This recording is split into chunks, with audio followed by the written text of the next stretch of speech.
ஒரு ஆளாக்கு கம்புக்கு 3 கப்பு தண்ணி வச்சுருக்கேன். தண்ணி நல்லா கொதி வந்தோடனே இதை கம்பை வந்து நல்லா கழுவி மிக்சியில் வந்து குறப்பாக அரைச்சி ஃபஸ்ட்டு அந்த நொய்யை வந்து வேக போட்டுக்கணும் கொதிக்கிற தண்ணியில். இது வந்து சாதம் மாதிரி வெந்ததுக்கு அப்புறம் என்ன பண்ணலான்னு பார்க்கலாம். அந்த நொய் நல்லா வெந்துருச்சு. கம்பை வந்து ஜல்லடையில் ஜலிச்சுட்டு அந்த நொய்யை ஃபஸ்ட்டு போட்டு வேக விடுங்க. அதுக்கப்புறம் இப்போ அந்த மாவு நைஸான மாவு இருக்கு இல்லையா, அந்த மாவை போட்டு கட்டி விடாமல் நல்லா கிளறுங்க.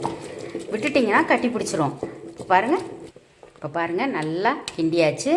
கட்டி இல்லாமல் இதை வந்து நல்லா தீய சிம்மில் வச்சு ஒரு 10 நிமிஷம் நல்லா மூடி போட்டு வேக வைங்க. ஆனால் அப்பப்போ கிளறுங்க, இல்லைன்னா அடி பிடிச்சிரும். 10 நிமிஷம் ஆச்சு. இப்போ இதுக்கு தேவையான உப்பு போடுங்க. உப்பு போட்டு நல்லா கிண்டுங்க.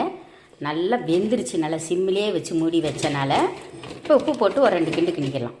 கையில் தண்ணி தொட்டு அந்த கஞ்சி மேலே ஒட்டி பாருங்கள் எதுவுமே ஒட்டலை. அப்போ மாவு நல்லா வெந்துருச்சு. கம்மஞ்சோறு சூப்பராக ரெடி ஆயிடுச்சு. இதே மாதிரி நீங்களும் ஒரு தடவை ட்ரை பண்ணி பார்த்துட்டு எனக்கு கண்டிப்பாக கமெண்ட்ஸில் சொல்லணும். தேங்க்யூ.